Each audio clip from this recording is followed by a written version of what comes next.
She had planted the first garden in the year her husband died. That was how she marked it, not by the season or the year, but by what she had done with her hands in the days after he was gone. When grief had made sitting still unbearable, and she had gone outside before the sun rose and begun digging, she had planted everything she could find. Seeds saved from the previous year, bulbs she had forgotten she owned, cuttings from neighbors who brought them without being asked, as neighbors do when they do not know what else to offer. That garden grew wild and imperfect and extraordinary. It had no order. It had no plan. Plants that had no business growing beside each other grew beside each other and somehow flourished. There were colors that should have clashed and didn't.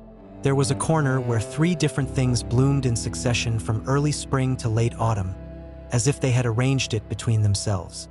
People who came to visit stopped at the gate before they knocked, just to look. Her name was Sana. She was 51 years old, and she had not expected, in the years after her husband's death, to become a person known for a garden.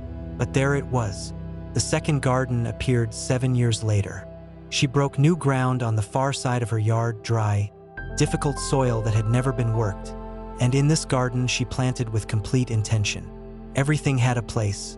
Everything was chosen.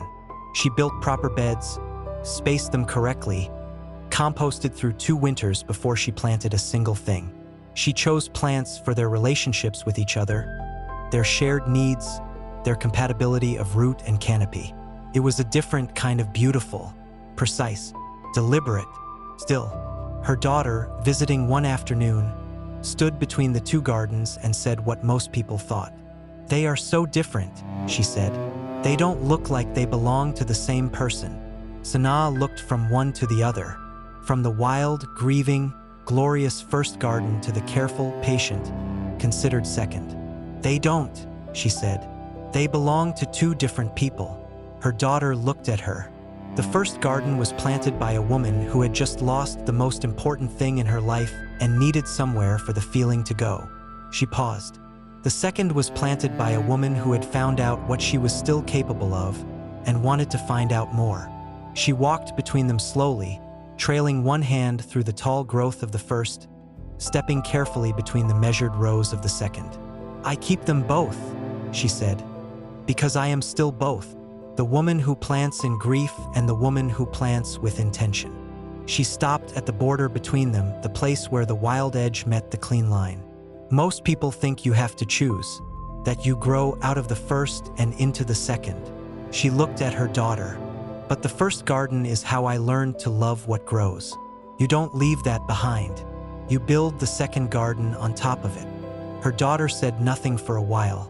She was thinking about her own life, about the parts of herself she had considered primitive or embarrassing, the raw and unplanned seasons she had been quietly trying to grow past. She was wondering whether they might instead be the soil. The late light moved across both gardens equally, wild and ordered, grief and intention, the same hands, the same earth, the same woman standing at the border belonging fully to both. You do not grow out of who you were in your hardest season. You grow from it,